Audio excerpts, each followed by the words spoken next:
What if your last words were recorded live on a 911 call? You're driving home, your car slides into a ditch, and you calmly call your parents for help. You stay on the phone. You walk along a gravel road, guiding them to your location. Then suddenly, you say one final thing, "Oh, shh," and vanish forever. No more calls, no more signs, no trace. This is not fiction. This is the case of Brandon Swanson. Welcome to Digital Dread, where we dive deep into disturbing disappearances, unsolved crimes, and chilling mysteries from the shadows. If you're drawn to true crime stories that leave more questions than answers, you're in the right place. Subscribe now so you never miss a case, and let's get into it. Brandon Swanson was a bright, curious, and driven 19-year-old college student from Marshall, Minnesota. His dream was to work in renewable energy, and he had just completed his first year studying wind turbine technology. He was close with his family, known for his sharp sense of direction, and considered responsible by everyone who knew him. On May 13th, 2008, Brandon decided to celebrate the end of spring semester with a few friends from school. It wasn't a wild night, just some casual drinks and goodbyes. Around midnight, he left to drive home in his Chevy Lumina. The drive should have taken him less than an hour. But something went wrong. Just after midnight, Brandon called his parents. He told them his car had veered into a ditch on a back road and couldn't be driven. He wasn't hurt, just annoyed. He said he was near the town of Lind. His dad, Brian Swanson, jumped into his vehicle and began driving out to meet him. They stayed on the phone together for 47 minutes, Brandon calmly describing the landmarks he could see and guiding his father along a dark and winding route. At one point, Brandon said he could see the lights of Lind. He started walking toward them while talking to his dad, but as much as they coordinated, Brian couldn't find him. Brandon even flashed his car's lights in frustration, sure that his father was nearby. The call was eerily calm for nearly the entire duration. But then came a pause, a rustle, and the last thing Brandon ever said. "Oh, shh." The line went dead. Can you imagine being the parent on the other end of that call? Let us know in the comments what you would do. Because what the Swansons did was search desperately, immediately, and tirelessly. They drove all night, retracing possible roads. By sunrise, they called the police. But here's where things took a troubling turn. Because Brandon was legally an adult, police initially brushed off the call. They suggested he may have gotten mad, run off, or simply gone to blow off steam. The Swansons insisted that this wasn't like him. But precious hours were already lost.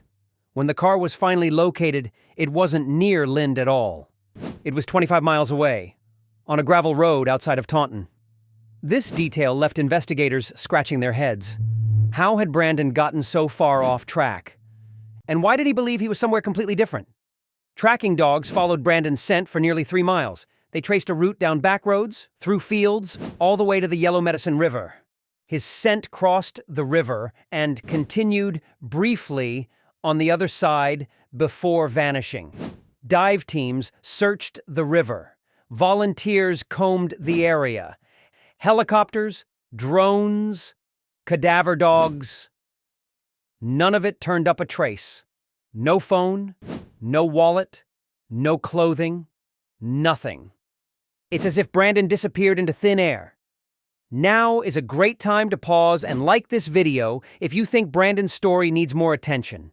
Every interaction helps push these cases to wider audiences.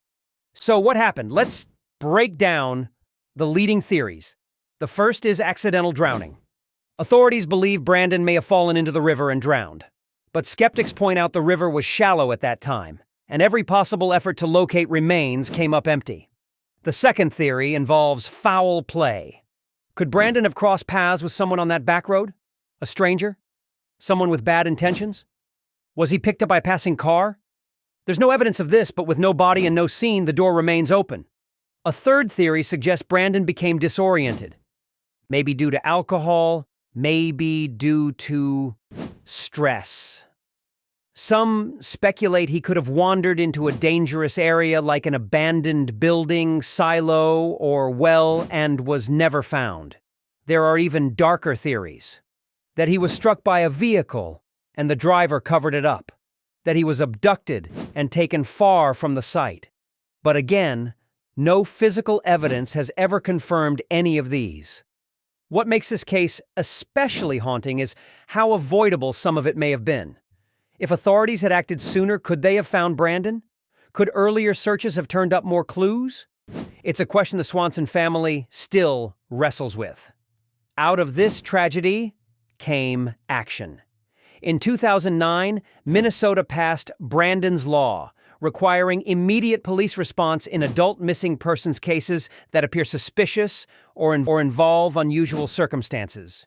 It was a direct result of the delays and denials the Swansons faced. Today, Brandon's story continues to ripple through the true crime community. His family still holds search walks on the anniversary of his disappearance. They speak at public events and campaign for policy reform. They refuse to give up. And neither should we. So, what do you think? Was this a tragic accident? Or is there more to Brandon's disappearance than we've been told? Drop your thoughts in the comments below. We feature the best viewer theories in future episodes. If you haven't already, subscribe to Digital Dread for more faceless deep dives into chilling disappearances, haunting cold cases, and unsolved crimes that refuse to be forgotten. Tap that bell so you're the first to know when we drop a new story. Until next time, stay curious, stay cautious, and stay subscribed.